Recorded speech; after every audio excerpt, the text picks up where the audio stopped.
My name is Lindsey Stewart, and I am 71 years old.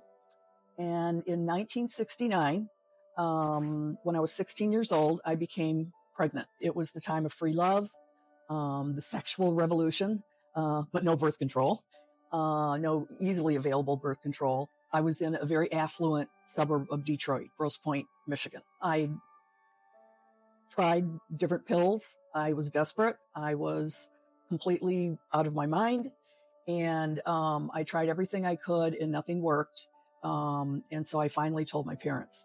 They weren't happy about it, certainly, but they understood that forcing me to endure an unwanted pregnancy through to term and then give up a baby would be terrible. They used their connections to set me up with an illegal abortion. My mother called the obstetrician who delivered me and who was her gynecologist at that point. And she brought me in. He examined me. Yes, I was pregnant. He referred us to the minister in our Presbyterian church. That minister referred us to another minister in Evanston, a Presbyterian minister in Evanston, Illinois, who could help us. The deal was that I could not bring my parents. This was illegal, and it was all very structured.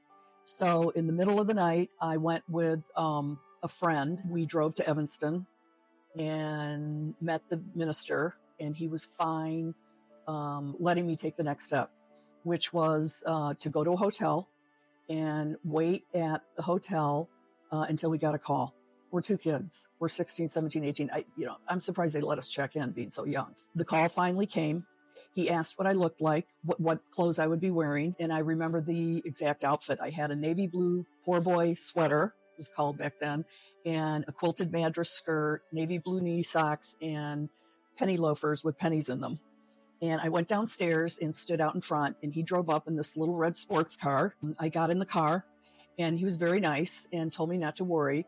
But we drove around for a while, and he said what we're doing was illegal, it was dangerous, and we had to make sure that we weren't being followed. And finally ended up at a little center courtyard apartment building. Walked into the building. There was another guy sitting there eating pistachios at a table, very nice. There was hardly any furniture. It was just this place that was set up. First thing we did was get the money out of the way. I was told to bring $600 in small denominations. So I pulled it out of my purse. He counted it and said, we're good.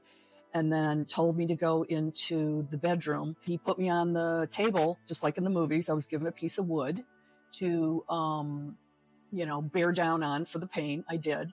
I very quickly started screaming and begging him to stop. He was very nice. He said, just a little bit more, a little bit more. It was probably half hour to 45 minutes of that. There was blood all over my inner thighs. And the tears were so bad that the tears went down from my eyes and pooled up in my ears. I remember that my ears were filling up with water, I thought. It was finally over. He gave me a pad for the bleeding. And then I went back in the car, and they dropped me off at the hotel, and my friend and I drove back to Grosse Pointe.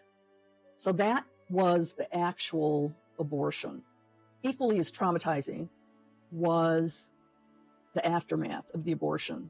Of course, word got out at my high school that I had gotten pregnant. It was a defining moment in my life. My innocence was lost. I was angry. I knew I had made a mistake, but I was absolutely shocked that the punishment was that severe. I remember thinking, what would have happened if my parents hadn't been able to get me out of this? What would have happened? If this can happen, what else can happen? I knew I had to take care of myself after that point. So had a career, waited to get married, got married at 30 years old to a great guy, had 2 great kids. I'm just so grateful that I was saved and I was not forced to bring an unwanted pregnancy to term at 16 years old. I feel very grateful. My advice would be to be forever diligent on women's rights and women's health care. Here I am, 71, and my entire life, has been in the shadow of abortion rights, whether we should have the right, whether we shouldn't have the right. It's not just you, it's your sisters, cousins, daughters, friends, family, all the women in the world. If they can take away Roe versus Wade, they can do anything, and they will do anything. Be part of our community and try to contribute and think this through. Don't take it for granted.